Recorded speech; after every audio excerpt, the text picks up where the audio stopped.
Uma boa tarde a todos, que Deus nos abençoe. É uma alegria muito grande estarmos aqui nesta casa pela primeira vez para falarmos sobre o pensamento e a obra de Allan Kardec.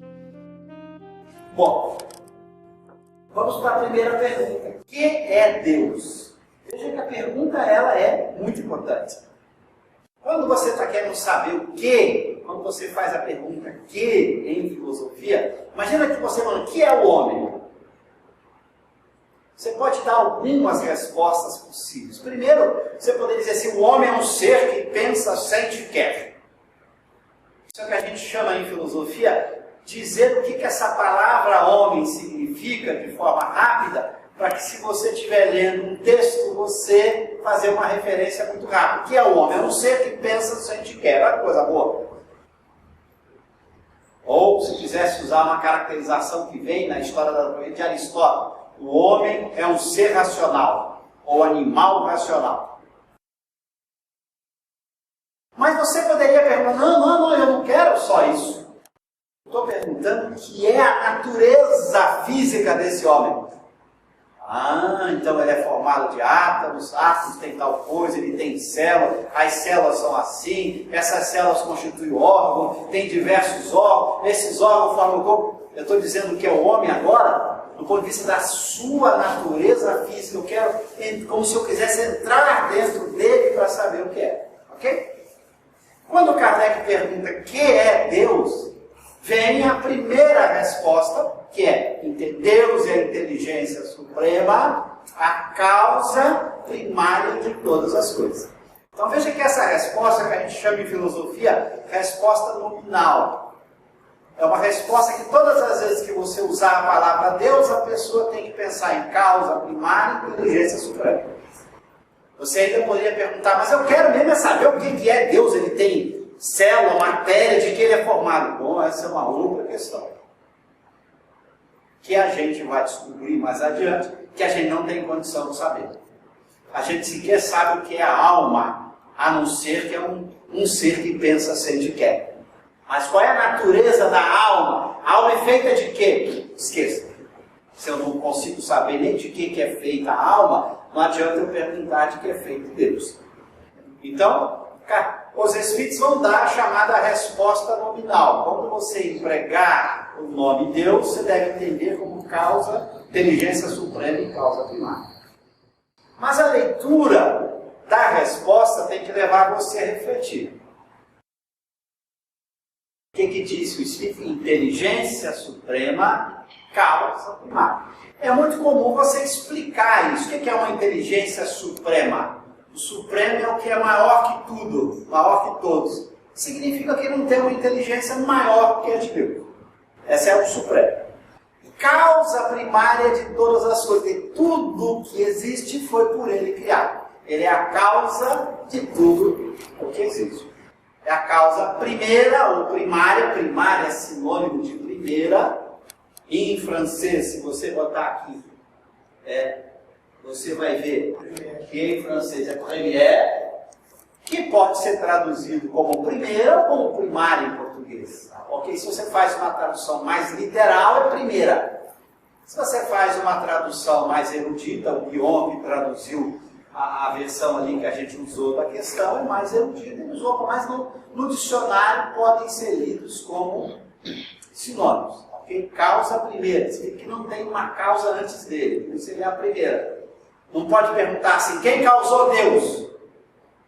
Se eu pergunto quem causou Deus, eu teria uma causa antes dele, ela não seria a primeira. Causa primeira é para dizer para você, olha, não pergunte quem causou Deus. Ok? A causa começa ali, começa nele de tudo mais. Ok? Bom, voltando aqui para o texto, mas tem mais pergunta para fazer, não basta explicar isso, por exemplo. Eu expliquei o que é a inteligência suprema, a maior de todas as inteligências. Não tem nenhuma inteligência superior a dele. Causa primeira, ele criou tudo, ele é a causa de tudo, não tem uma causa anterior a ele. Bom, mas vocês podiam perguntar mais. O que mais você podia perguntar sobre essa resposta? Perguntar sobre uma resposta é tentar tirar mais coisa dela. Né? É assim que a gente faz. Quando você está estudando, você tem que tentar tirar mais coisas do que está escrito. Tentar ver se o texto... Por exemplo, olha a ordem. Por que os Espíritos responderam inteligência suprema primeiro e causa primária depois? Será que tem uma razão para isso? Então veja, quando você está lendo, você está tentando tirar mais coisas do texto. Porque a ordem está colocada no texto. Inteligência primeiro, causa primária depois. No meu livro Espírito em Matéria, eu vou explicar com detalhe, não dá para fazer aqui, eu gastaria umas 2 horas se eu quisesse entrar em toda a justificativa por que é primeiro inteligência suprema, mas eu vou simplificar para que quem tiver interesse em aprofundar mais a discussão pode recorrer ao livro. A ideia é bem simples. Quando você vai lendo, você descobre algo muito simples. Você tem aqui, depois de Deus, olha, eu vou fechar aqui. Você tem os elementos gerais do universo. Está vendo aqui, ó? 2º capítulo. Ok? Quando você descobre os elementos gerais do universo, você tem Deus, Espírito e matéria. Você já começa a entender que na visão espírita, você tem um negócio assim. Você tem Deus, que cria o espírito e a matéria. O espírito é o ser inteligente. A alma é a causa da inteligência. Quem tem inteligência é o espírito ou a alma. É aquela que pensa, que reflete, que sente. A matéria não tem inteligência. A matéria obedece apenas ao princípio de causa e efeito. Ela não tem uma ação inteligente. Tudo aquilo que ocorre à matéria pode ser compreendido pelas leis de causa e efeito. Então, a composição, as reações, tudo que ocorre no mundo material é compreensível apenas usando as leis da física, da química, da biologia, que trabalham com a ideia de causa e efeito. Você tem um efeito, você busca a causa material para aquele efeito. O reino da matéria é onde a causalidade impera sozinha. Já a inteligência é patrimônio da alma. Então, quando os Espíritos dividem inteligência suprema e causa primária, ele está dizendo que Deus tem algo de espírito, porque ele tem inteligência, e ele também é a causa da matéria. Só que o elemento mais importante é o espírito, porque esse é indestrutível. A matéria se destrói todo dia. Se você duvida, basta olhar no espelho, né? Cada mês você olha para ver como é que você está melhorando. Né? Claro que o esposo fala para a esposa que ela está cada dia mais bonita, né? A namorada fala para o namorado, né? Mas isso é parte do romantismo, né? Assim, temos que falar mesmo, não é isso? Mas a realidade é que a matéria se degrada. Em filosofia se usa uma palavra horrível para isso. Se diz assim, a matéria é corruptível. Nos dias de hoje, terrível, né? Mas corruptível significa que ela se destrói, se transforma, se degrada ao longo dela. O espírito é, nesse sentido, incorruptível, não é incorruptível moralmente. Mas ele é, em sua natureza de ser, ele é indestrutível. Algo muito estranho, a gente não para pensar nisso. Você já parou para pensar que você que pensa, que sente e que quer, é uma alma ou um espírito indestrutível? Já parou para pensar nisso? Já tirou daí todas as consequências? Será? O que é indestrutível? É ser um super-homem sem criptonita. Imagina um super-homem sem a danada da criptonita que pode destruir. Você é um ser desse. O seu sentimento, o seu pensamento, o seu conhecimento não se destrói. Está na alma, porque a alma é indestrutível. Você pode aperfeiçoar seu conhecimento, mas você, a alma, é indestrutível. Já pararam para pensar isso? Kardec vai dizer, há um princípio que envolve a alma, fundamental no Espiritismo, chamado princípio da não retrogradação. A alma jamais perde o que ela aprendeu.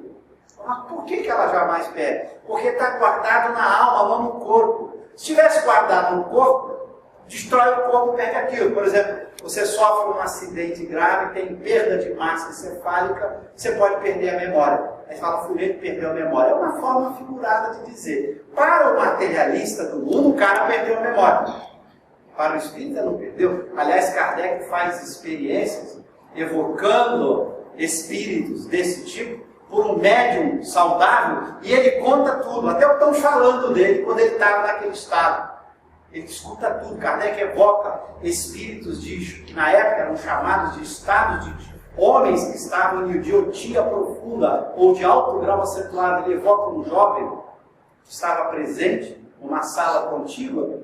Esse jovem tinha um estado de deficiência mental, que não se chamava uma idiotia, tão grave que ele mal reconhecia os pais.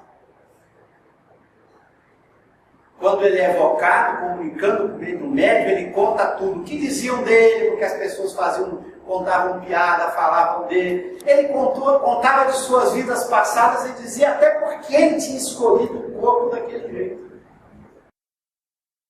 O que ele estava naquele corpo? A memória é patrimônio integral da alma, ela nunca perde. E ela é indestrutível, por isso ela nunca perde. A gente não para pensar nisso quando a gente sofre uma doença, né?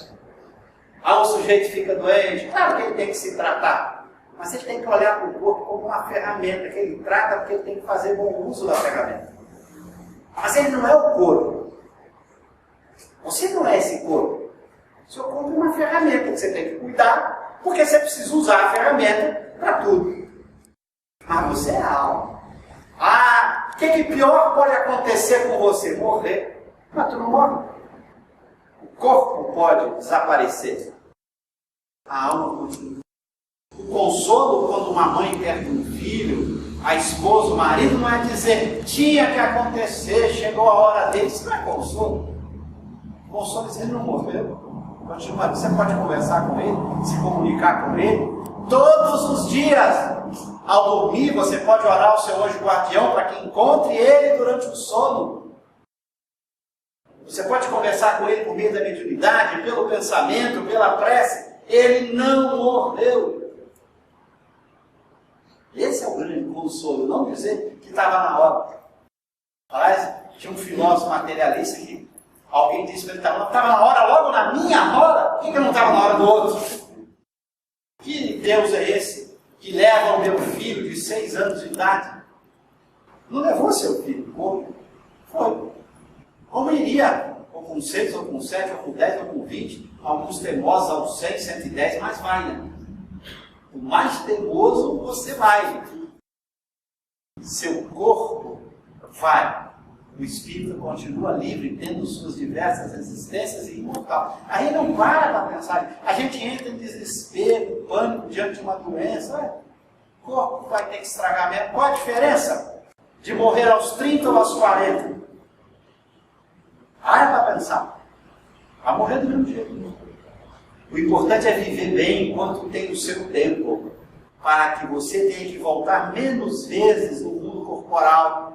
Para que você tenha que voltar menos vezes no contexto de prova, expiação difícil, por mal que você praticou, pelos erros que você praticou. Kardec diz assim, trabalhe, se esforce para vencer suas paixões ruins, para que você não volte mais na Terra, ou, quando voltar, no mínimo, em missão, no máximo em missão.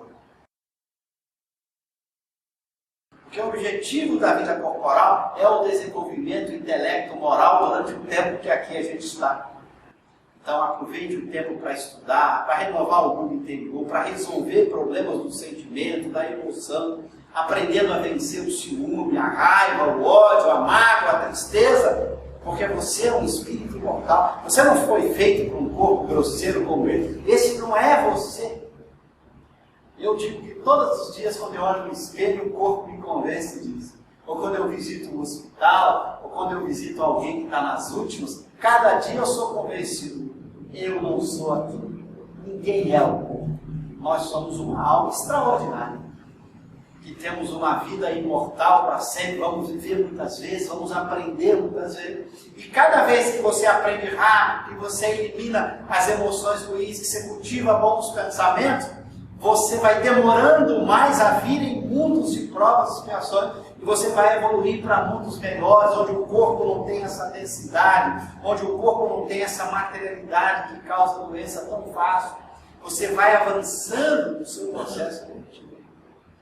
Então você tem uma visão de imortalidade que você tem que tirar as consequências dela. Mas a gente é morno, né?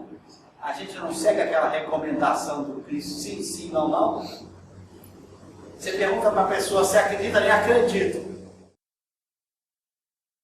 Mas esse acredito não dura muito, que diante de uma dificuldade ela já começa a duvidar. A pessoa fala assim, eu acredito em Deus. Espera aí, se ele é a inteligência suprema, ele fez alguma coisa errada, torta? Não, senão não seria a inteligência maior de todas. Aí daqui a pouco você começa a duvidar de sua obra, das suas intenções. Que coisa mais maluca, você aceitou que era e daqui a pouco está recusando tudo. A gente é meio assim, a gente finge que aceita. A gente quer ganhar em todos os times, né? A gente quer apostar aqui e acolá, mas não tem jeito. A verdade é uma só. Ou eu sou uma alma imortal, ou eu não sou uma alma imortal. Não tem as duas coisas ao mesmo tempo. Você tem que escolher qual lado tu vai ficar. Quando você tenta misturar, dá uma confusão que não tem pé nem cabeça. Se você é uma alma imortal, você não é o corpo, o seu corpo é mero instrumento. É importante cuidar do instrumento?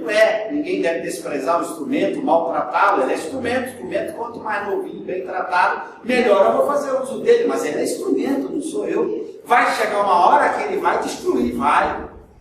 E eu vou estar tranquilo, sabendo, todo instrumento tem uma duração. Esse negócio aqui vai durar alguns anos. Qualquer coisa tem sua duração. Qualquer coisa material tem um tempo. Então você se tranquiliza, eu não sou isso. Não dá para você aceitar. Eu sou espírita, mas sabe, quem sabe na dúvida, sei lá, eu vou garantir meu corpinho para sempre, quem sabe. Não vai ficar para sempre. Só vai criar ilusão. Não vai viver com tranquilidade. Vai ser cheio de medos. Olha quantos medos a gente tem por achar que é o Covid. Médico alertou, um problema está surgindo, a gente já treme nas bases. Espera aí. Ou vai ser tratado aqui e curado, ou vai não ser curado e você vai morrer. Livre dessa matéria, feliz para percorrer o direto. Percebe a diferença? Ou você vai tratar e vai curar, porque você ainda tem um tempo mais para aprender, não está na hora de ir, ou está na hora de ir, você vai dizer, Senhor, seja feita a sua vontade com alegria. Vai feliz. Mas meus filhos, minhas esposas são todos filhos de Deus. Se ele achou que eu tenho que ir embora e todo mundo ficar por aí, ele sabe o que faz. Não sou eu que vou me meter. Se ele achou que eu tenho que ir, filho, mulher, marido, esposa, tem que ficar por aí, ele é que achou, né? Quem é a inteligência suprema? Não sou eu. Ele achou que acabou o meu tempo. Senhor, acabou o meu tempo? Vou feliz aqui. Não, tu vai ficar mais 20 anos em cima de uma cama sofrendo. Graças a Deus, Senhor. Ele é a inteligência suprema. Ele disse que eu tenho que ficar mais 20 anos em cima de uma cama para aprender, para sorrir, para orar, para pensar, para estudar. Não importa as razões para eu ser útil. Aliás, o Espírito diz que não há nenhuma circunstância da vida que você não possa ser útil. Você está parado em cima de uma cama. Você pode orar para as pessoas, você pode sorrir. Não consegue nem mexer a boca para sorrir. Lembra do Stephen Hawking? O cara escreveu livros incríveis, sem conseguir só mexer, se não me engano, ele piscava o olho, fazia uma coisinha muito simples, que eles conseguiram transformar numa coisa que o computador entendia para ele escrever livro. Mas eu não sou escritor, sabe orar, sabe pensar. Todas as vezes que dorme você vai ao mundo espiritual, pode ser útil. Ninguém, como diz, não há nenhuma situação na vida em que você não possa ser útil. Então, se Deus achou, por ele ser a inteligência suprema, que você tem que ficar 30 anos em cima de uma cama sofrendo, Graças a Deus, Senhor. Você achou que você vai ficar só 5 e vai embora? Graças a Deus, Senhor. Diante da morte, a gente tem que mudar a nossa visão de morte. Nós estamos com a inteligência suprema. Nós temos que parar de ver a morte um problema. A morte não é o problema, ela vai acontecer de qualquer jeito. É um fenômeno natural, a morte não é problema nenhum. O problema é uma vida mal vivida.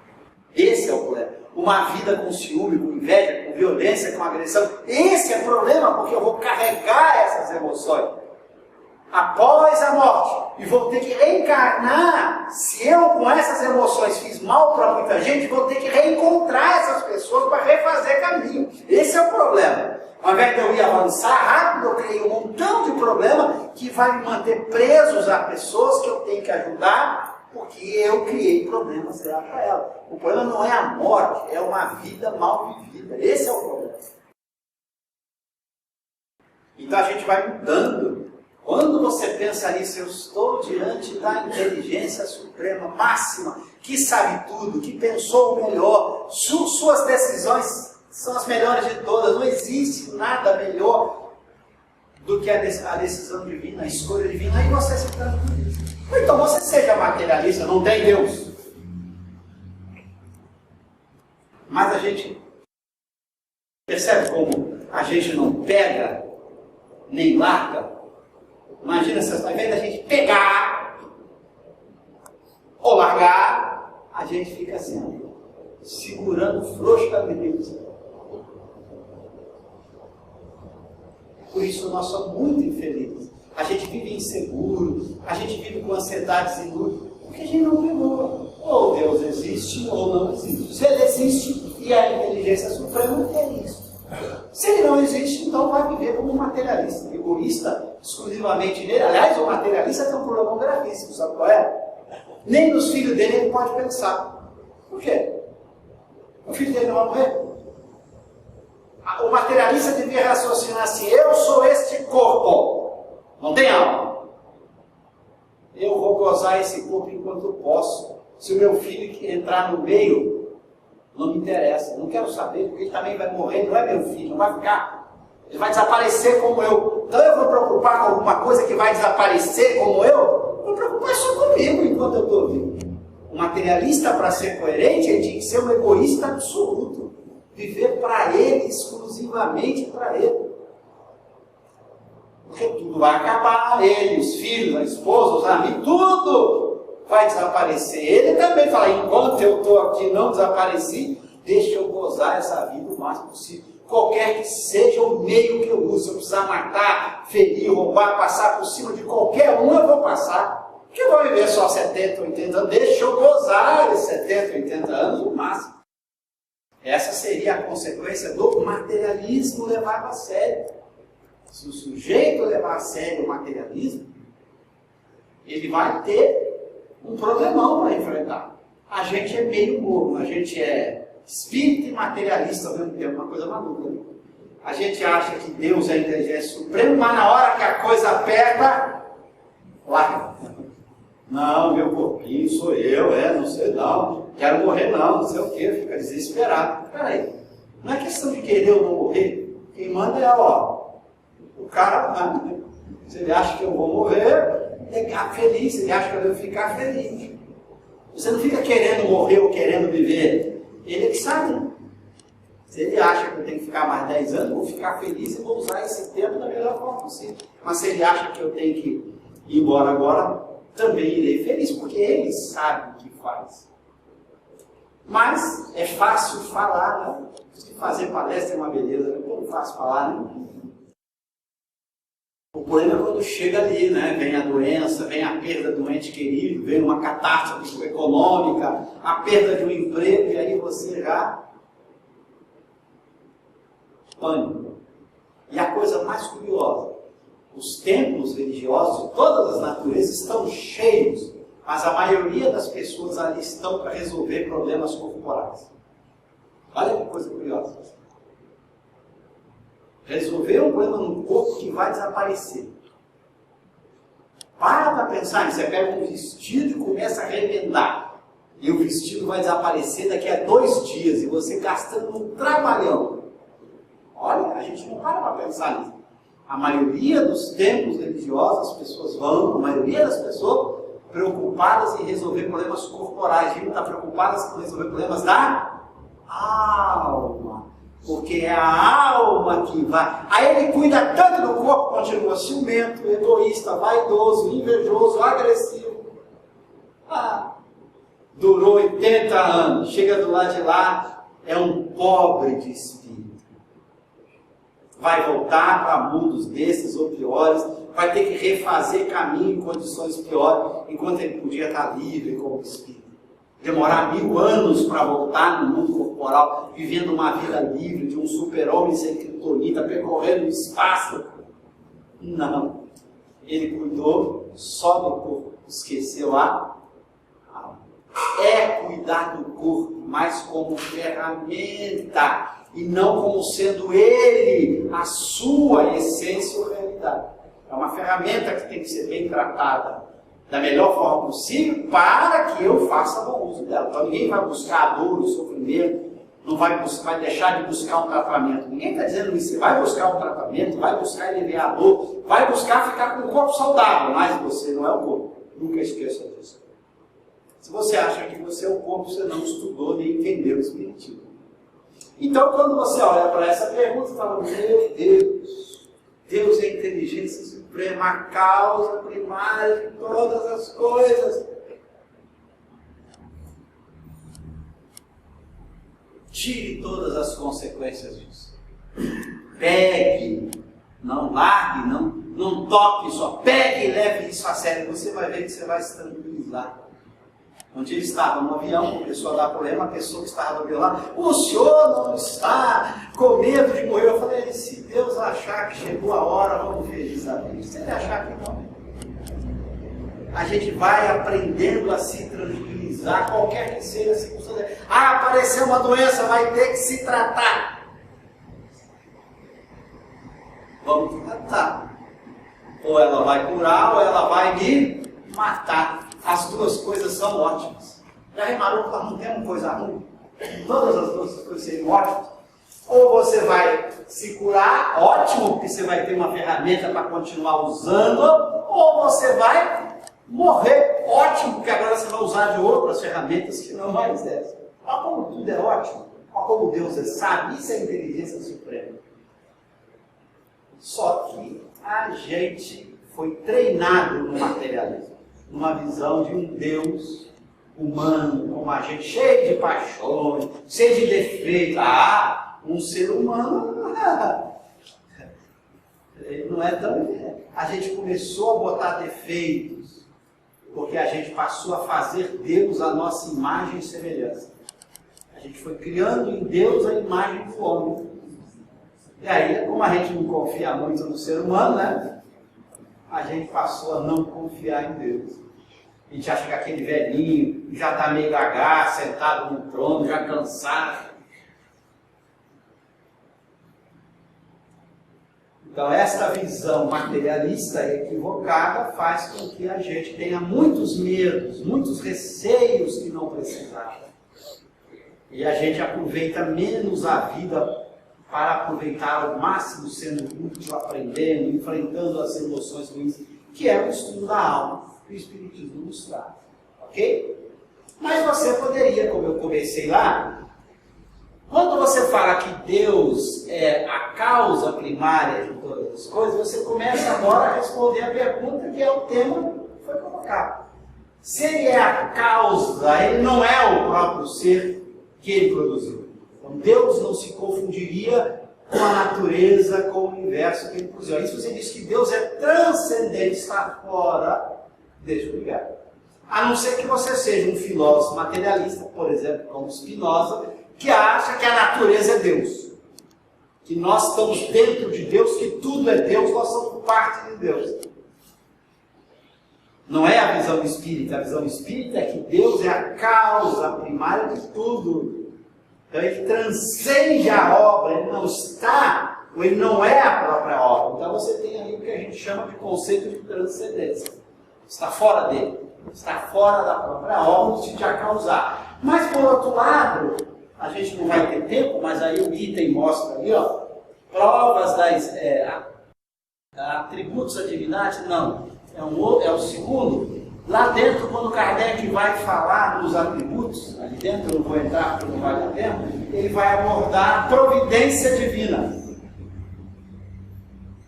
É uma coisa curiosa. Embora Deus não se identifica com a natureza, ele não é a natureza que ele criou, tudo que ele criou, ele não é aquilo, ele está presente nessa natureza.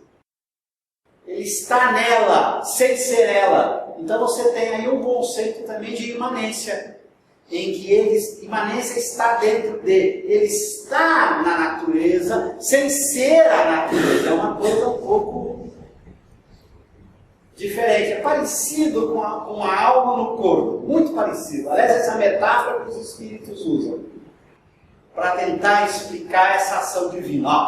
A alma não está dentro do corpo. Ela não é o corpo. Mas tudo que se passa no corpo, ela sente. Ela capta. Ela pode interagir sobre o corpo sem ser o corpo. Os Espíritos usam essa metáfora para Deus. Embora ele não é a natureza, porque ele a criou, ele está nela no sentido de que ele interage o tempo inteiro com essa natureza. Que tudo que a gente pensa, deseja, tudo que acontece, ele sabe. Como aquilo que se passa no corpo, a alma sabe, sem que a alma seja o próprio corpo. Então você tem agora um conceito que se chama de imanência. Estar dentro de, participar da própria natureza. Então ele é transcendente, porque ele não é a própria natureza, ele foi dela a causa, mas ele também é imanente, porque ele não criou e saiu fora. Não é aquela história de alguém que cria alguma coisa e vai embora e aquela coisa está lá. Não.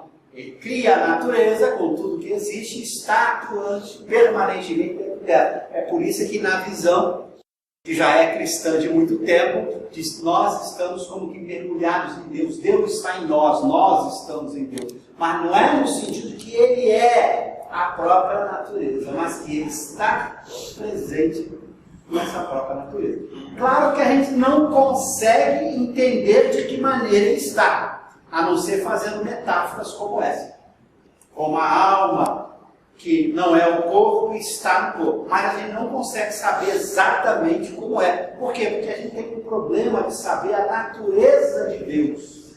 Aquilo que eu comecei dizendo, quando eu pergunto o que é um homem, você diz um animal que pensa se ele quer. Agora, o que é mesmo a natureza do homem? De que ele é feito? Células, órgãos. Você não pode ter a mesma resposta sobre Deus. Você não pode compreender a natureza íntima de Deus. Essa é a pergunta aqui, número 10. Ó. A gente vai chegar nela. Ali, ó. Pode o homem compreender a natureza íntima de Deus? Do mesmo jeito que eu tento compreender a natureza íntima do homem. Tem átomos, tem células, tem órgãos. Essa natureza íntima de Deus, eu sou incapaz. Mas o que é Deus? Uma pessoa? É limitado? É formado de quê? Esse tipo de pergunta eu não consigo responder. Eu só consigo dar essa definição que em filosofia chama-se nominal. É a inteligência suprema, a causa primária. Mas o que é sua natureza? Eu não consigo dar resposta. E os Espíritos respondem: não, falta-lhe para isso um sentido. Algumas traduções botaram o sentido, não é o. O que é esse um sentido? É uma faculdade nova que falta. E os Espíritos vão dizer mais ainda, que essa faculdade nova que falta só vai surgir na alma quando ela virar espírito puro. Então, se você perguntar assim, mas o que é a mesma coisa? Eu vou pedir para você, vamos esperar quando a gente virar espírito puro e entrar no espírito puro. Vamos adiar essa resposta para daqui a pouco do meu ano.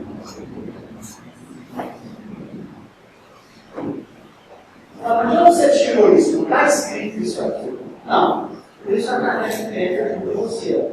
Vou voltar lá na Kardec, ela é a pergunta número 10. Vou abrir aqui, ó. Só a pergunta 10.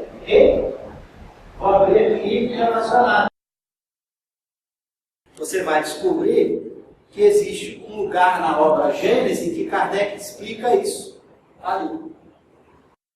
Ó, não é dado ao homem, vou pegar aqui e botar maior, não é dado ao homem sondar a natureza íntima de Deus. Para compreendê-lo, ainda nos falta o sentido, ó, que só se adquire por meio da completa depuração do espírito. Na escala espírita, os espíritos são classificados, de acordo com o seu progresso, em 3 ordens. Quem se lembra? Espírito perfeito, bom, não, imperfeito ou puro. Puro é o último grau evolutivo, ok? Na Terra, segundo os espíritos, apenas um puro encarnou. Na Terra inteira, até hoje, apenas um puro encarnou, Jesus.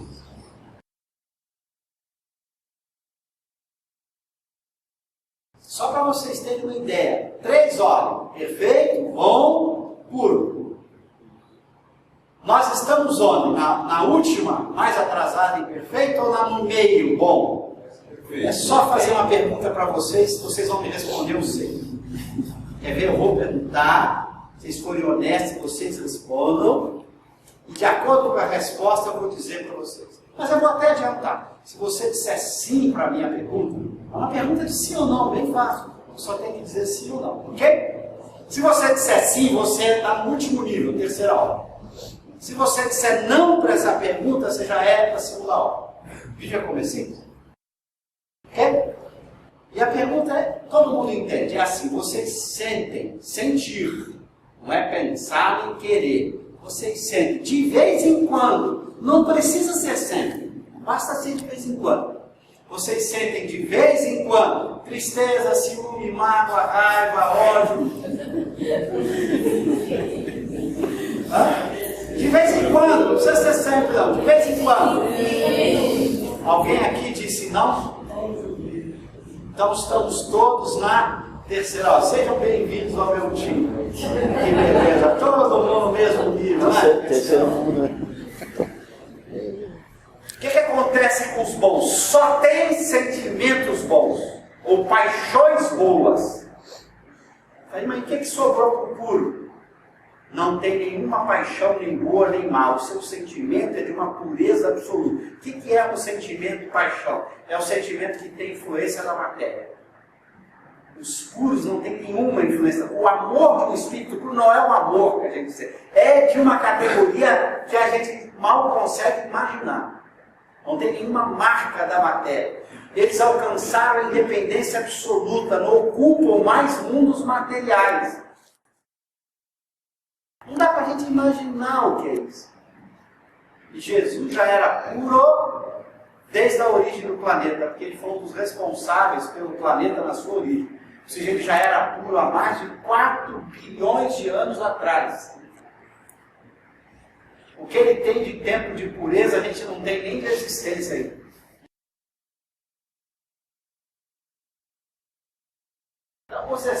Então, no dia que a gente chegar lá, virar espírito puro, a gente volta a discutir. Pode ser até aqui na casa espírita, porque não vai existir mais aqui, nem o planeta Terra talvez esteja aqui mais nessas condições, mas onde a gente se encontrar, a alma imortal, você já programa aí na agenda, marca um encontro no grupo, ok?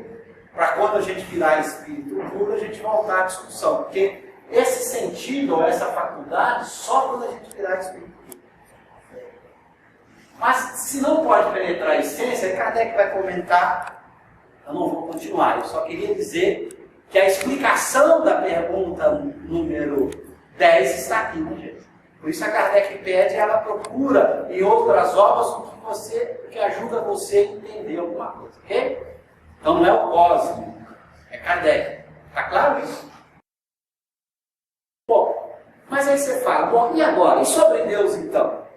Sobre Deus, para encerrar, que já são 9 horas, eu quero mostrar a pergunta que para mim eu considero mais importante de todas, de todo o capítulo sobre Deus. Para mim a gente tem que ler essa pergunta com atenção e cada um refletir. Poderia falar de cor, mas não vou falar, vou ler com vocês. Está aqui, ó. Esse parágrafo. Não vou nem ler a pergunta, porque o que me interessa é a resposta. Ó. Deus existe.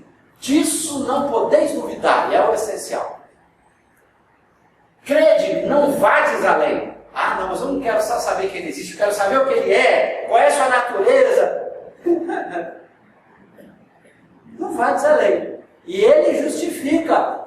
Não vos percais no labirinto de onde não lograreis sair.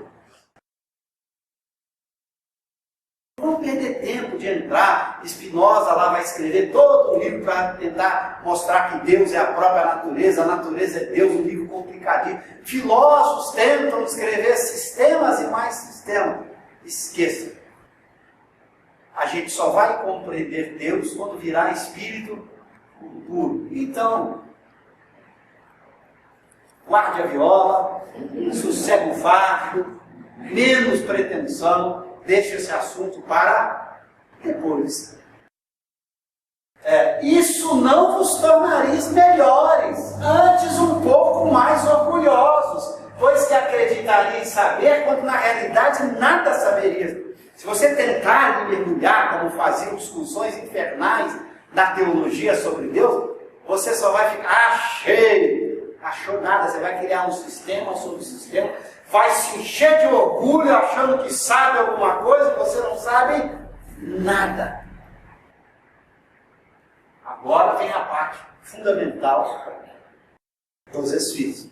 Deixai, consequentemente, de lado todos esses sistemas, deixa de lado. Você só pode entender quando virar espírito puro, não vai ser um espírito imperfeito ou bom, filósofo que escreveu, que vai me ajudar nisso não, esqueça. Jesus, que era o único puro, disse Deus é Pai, não disse mais nada. Usou a metáfora Pai. Ele que sabe o que Deus é, não nos contou porque a gente não entenderia. Ele não perderia tempo de entender, porque a gente não tem a faculdade para entender. É o grande problema. Ah, por que ele não disse? Porque se a gente precisa da faculdade para entender, eu não vou conseguir entender se ele tentasse explicar, porque eu precisaria dessa faculdade. Aí, ó. Tendes bastantes coisas que vos tocam mais de perto, a começar por vós mesmos. Estudai as vossas próprias imperfeições, a fim de vos libertardes delas, o que será mais útil do que pretenderes penetrar o que é impenetrável. Gente, nós temos algo que nos toca de perto, são os nossos defeitos. Vamos estudá-los para eliminá-los. Isso é útil. E não entrar em discussões ferrenhas sobre o que é Deus, como funciona, tentar entender uma natureza que está muito longe da nossa capacidade de compreensão. Enquanto que você pode olhar para você mesmo, olhar para o seu mundo interior, perceber que você é ciumento, combater o ciúme, que você é invejoso. Olha a inveja que ela está causando na sociedade. O invejoso não é aquele que simplesmente almeja o que é do outro. Não é isso. Isso pode ser cobiça, ambição. O invejoso é aquele que acha que o bem que o outro possui foi conseguido injustamente. O invejoso é aquele que olha para o indivíduo passar com um carro 0 km, um carro novo, o carro e fala assim, aí o amigo fala, que carro lindo, ele responde, deve ter sido roubado, deve ser proveniente de corrupção, de desvio. O invejoso é aquilo que acha que o bem que o outro construiu foi construído de forma injusta. Ele perde um tempo danado com a vida dos outros. Enquanto ele perde tempo vasculhando, olhando a vida dos outros, ele deixou de cuidar da própria. Por isso que a inveja é um desastre.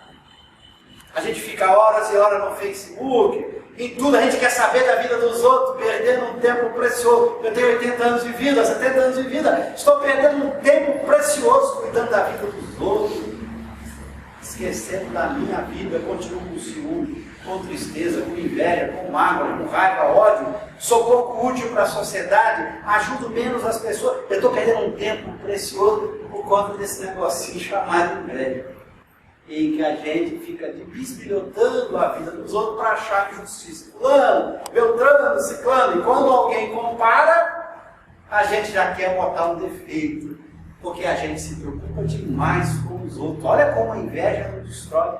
Tempo que você podia estar estudando, fazendo alguma coisa útil para os outros, trabalhando, executando alguma obra importante. você está gastando, sofrendo com a inveja, que fica remoendo dentro do seu coração, te incomodando, te doendo. Mesma coisa o ciúme. O cara, ao invés de cuidar da vida, se é ciúme de uma pessoa, ele está o tempo inteiro com a cabeça na pessoa. Se a pessoa não está ali, se a pessoa saiu, ele já fica imaginando mil coisas que está acontecendo, se ele vai perder aquela pessoa, se a pessoa... Ele fica perdendo um tempo precioso, preocupado com o que vai acontecer com aquela pessoa que ele tem ciúme. E o que vai acontecer? Daqui a pouco ela morre ou ele morre. E vão chegar do lado de lá. Morreram os dois. Aí daqui a pouco o seu marido, que era a sua figura, aí chega um outro espírito que foi mulher dele numa outra vida. Ele foi mulher de um outro cara numa outra vida. Você teve outros maridos, foi também marido de outras mulheres, foi filho. O espírito teve milhares de existências. Aí nós esquecemos de Jesus. Quem é minha mãe? Quem são meus irmãos? Ninguém é irmão de ninguém, marido de ninguém, filho de ninguém, pai de ninguém. Nós somos espíritos imortais. Devemos ser todos amigos. Construir uma fraternidade universal. Não, mas eu estou preocupado que é minha esposa, meu marido, meu filho. E aí, se o ciúme é forte, eu não vivo a própria vida, porque eu estou preocupado com o que pode acontecer com ele, com ela, esquecendo de cuidar do ciúme, de vencer, de enfrentar as paixões ruins, a tristeza, a mágoa, a raiva. Estamos deixando de cuidar de nós mesmos, que é mais útil do que ficar discutindo tanta coisa que não devemos discutir. Essa é a beleza da proposta de Kardec dos Espíritos. Eu deixo aí um convite para vocês continuarem estudando Kardec, que eu digo sempre, a gente precisa estudar mais Kardec, para compreender Kardec, mas acima de tudo para viver Kardec. Porque viver Kardec é viver Jesus na sua mais completa pureza. Muito obrigado, uma boa noite a todos.